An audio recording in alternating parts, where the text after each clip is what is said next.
¿Quién? Con Delvis Durán.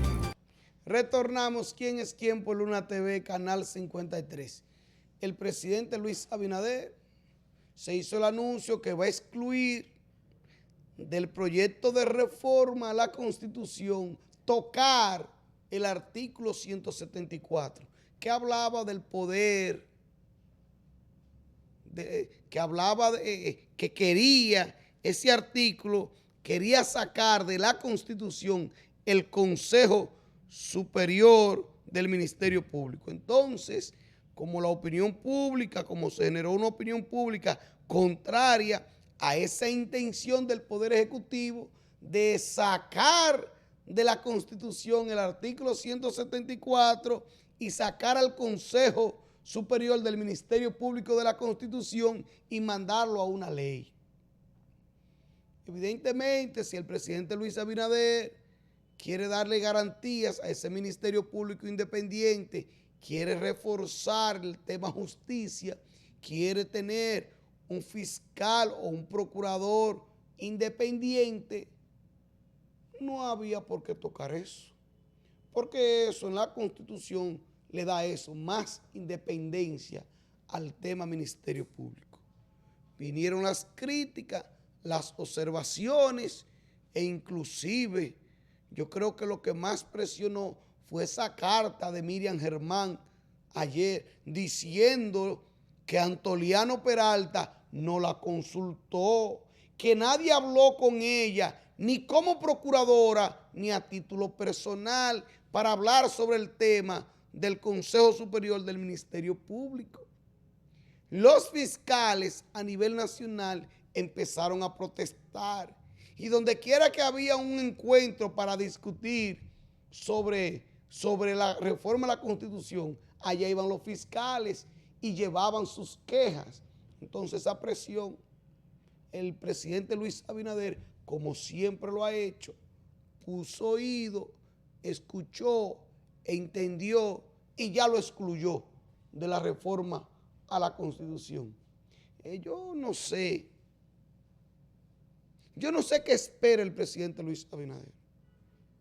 Pero la gente siempre, principalmente en los medios, empezamos a decir que tal funcionario, tal ministro, que el presupuesto, que no hizo nada, que allí, que hay que quitarlo, que hay que cambiarlo.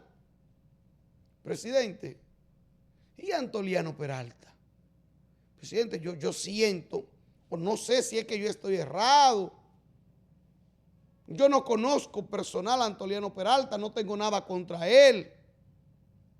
Pero yo siento que Antoliano Peralta ha metido mucho escándalo al presidente Abinader.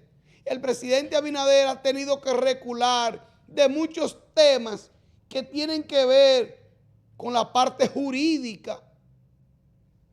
Entonces eso dice que Antoliano Peralta no ha sabido asesorar al presidente Luis Abinader, que no ha hecho su tarea de consultor jurídico. No ha hecho su tarea Antoliano Peralta desde aquel intento de fideicomiso con Punta Catalina, que el presidente tuvo que recular.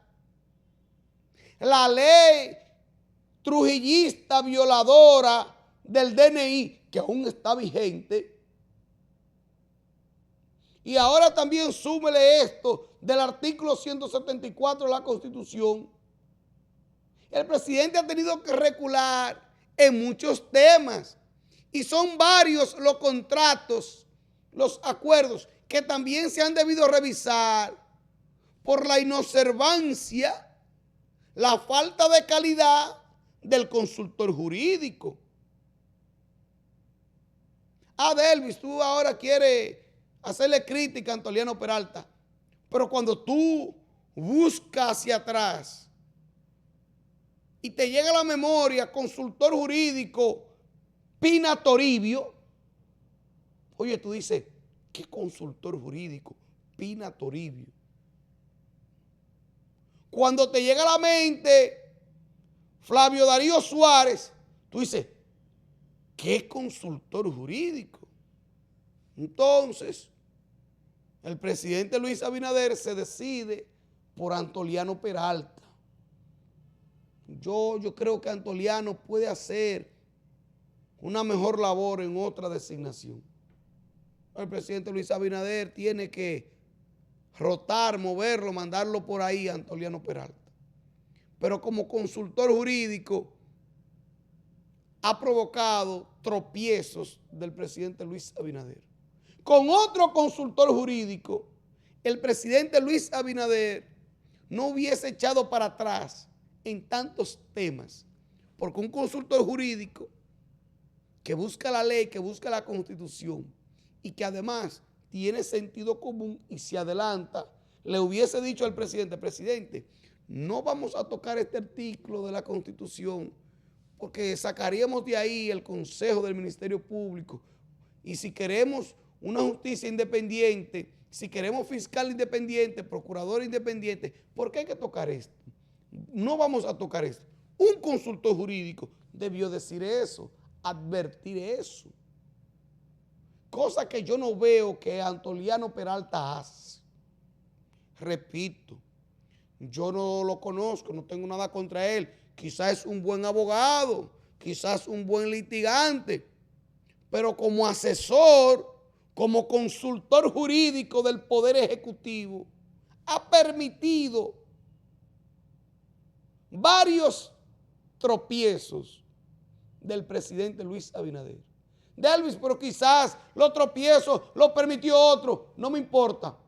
Inclusive pueden ser iniciativas del propio presidente Luis Abinader, pero él es el consultor jurídico.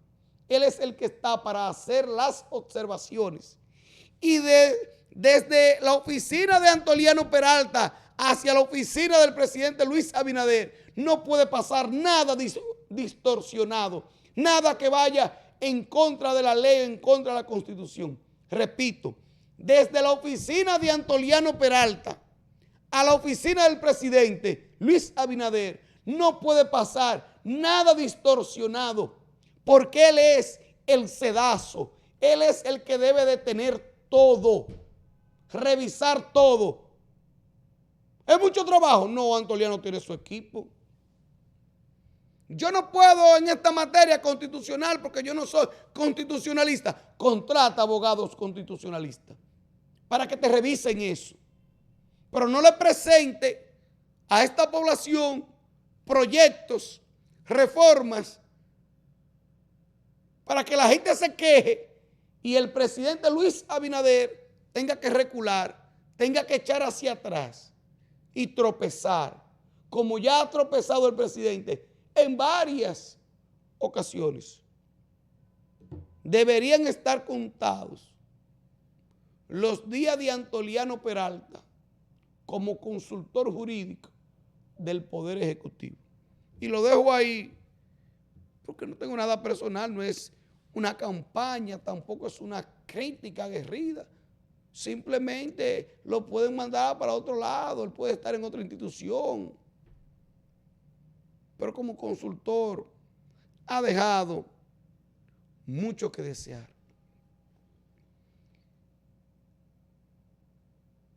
Muy difícil para mí ver las declaraciones del esposo, del padre, del esposo de Génesis Lugo, la muchacha de 25 años, que se suicidó, que se lanzó de un cuarto nivel, de una cuarta planta, con su niña de 5 años. Y ver a ese esposo llorando, y ver a ese padre llorando, y decir, ella estaba trancada, que ella estaba sumergida en una depresión tan profunda que estaba trancada. Y cuando él dice, cuando ese esposo dice que estaba trancada, es que ya esa muchacha no podía pronunciar palabras, no podía hablar, que Génesis Lugo perdió la capacidad del habla por la depresión sumergida en que estaba. Y que él, como esposo, llegó un momento que ya que se alarmó. Esta mujer ya está trancada, no habla. Y la llevó a varios centros de salud, incluyendo el Moscoso Puello. Y que en esos centros de salud y que en esos hospitales le decían, eso no es una emergencia, llévesela para su casa, no la podemos atender porque eso no es una emergencia. Y que la llevó al hospital psiquiátrico y allá se le arrodilló a 3 profesionales de la conducta. Escuchen bien, a 3 profesionales de la conducta se le arrodilló. Y no le atendieron a Génesis Lugo, no le atendieron a su esposa, que estaba sumergida en una depresión tan grande que ya ni el habla le salía, que ya perdió la capacidad de hablar. Señores, ver a ese padre, ver a ese esposo llorar y narrar eso, me llenó de impotencia. Y no aguanté las lágrimas, porque tú te pones en esa situación de ese esposo, de ese padre, que hoy no soporta que su esposa, que una muchacha de 25 años de edad, se lanzó de un 4º nivel con su niña de 5 años.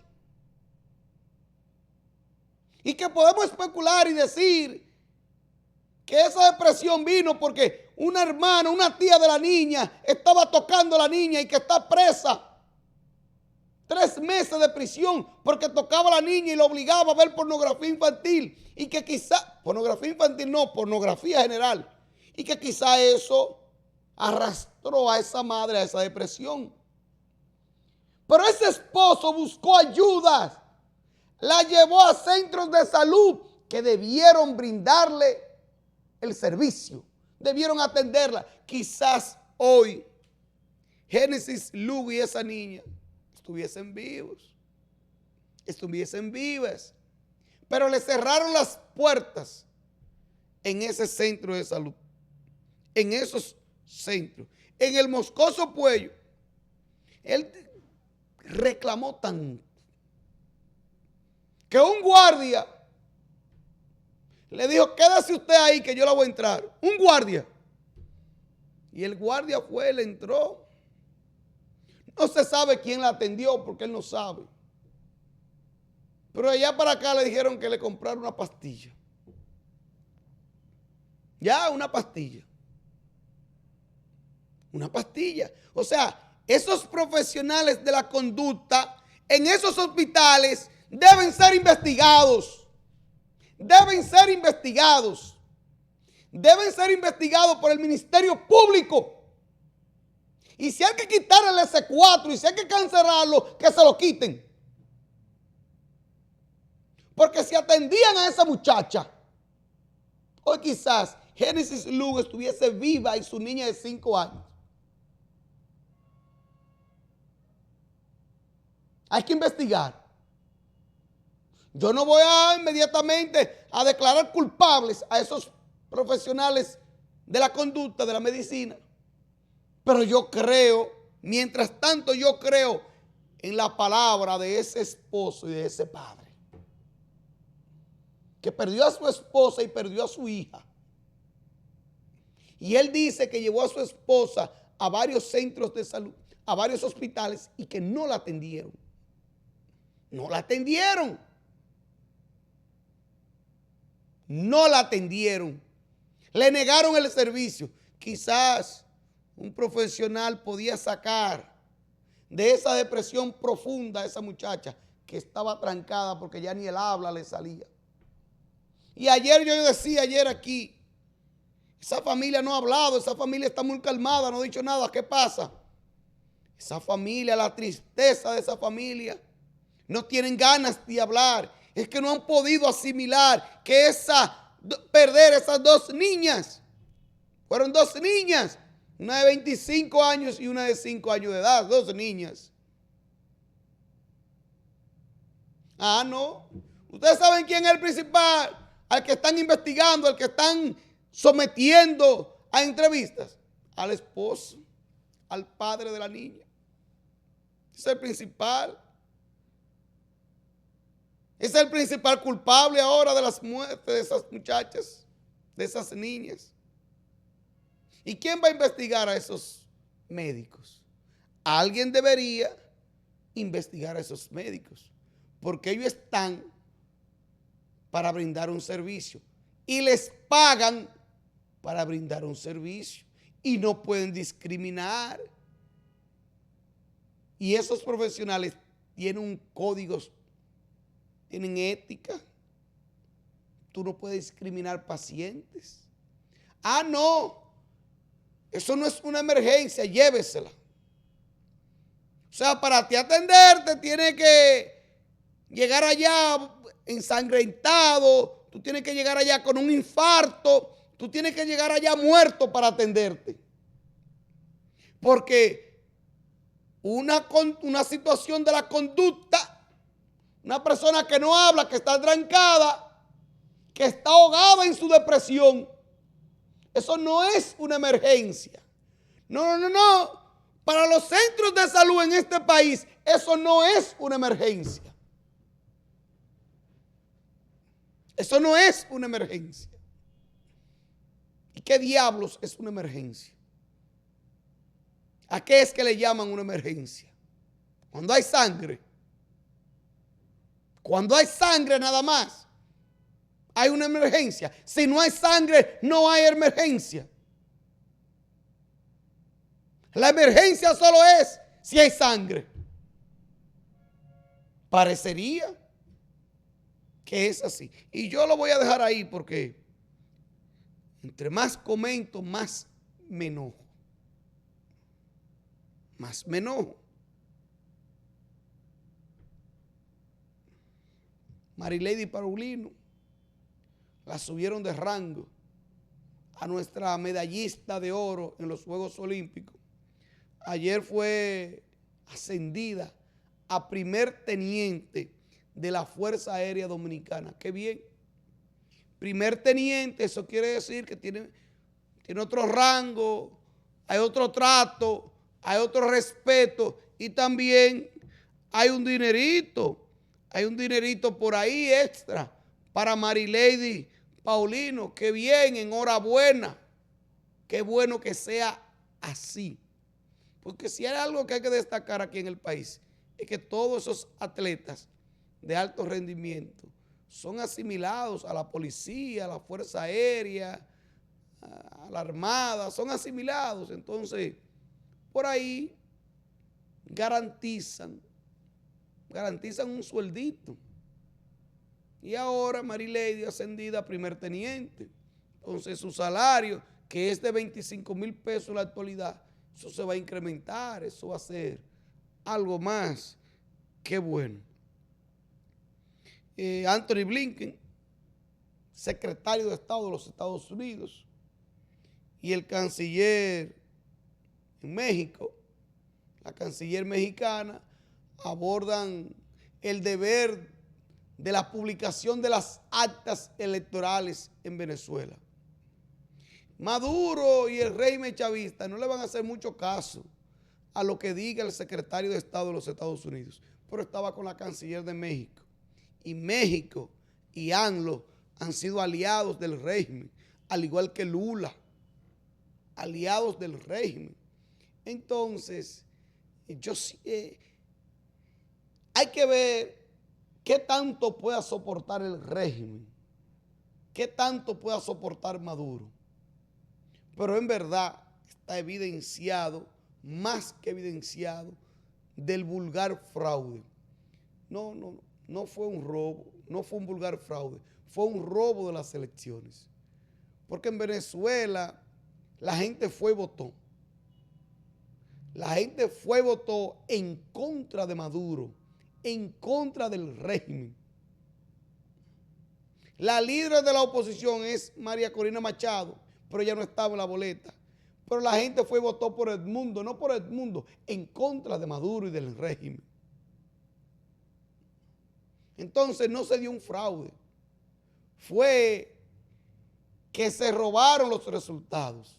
Los resultados se los robaron, envolvieron el papel, lo tiraron a una trituradora, a un zapacón, y trajeron otros resultados.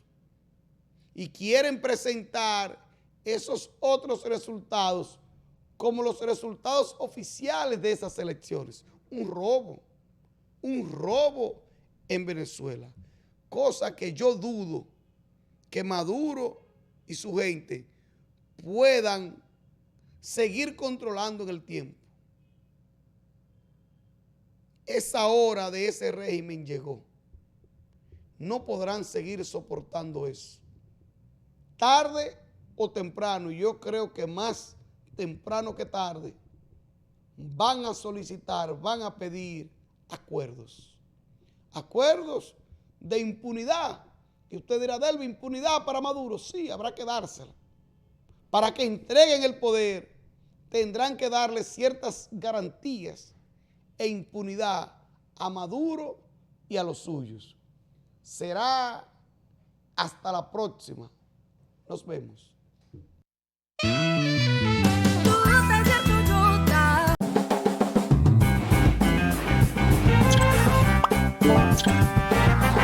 ¿Quién es quién? Con Delvis Durán.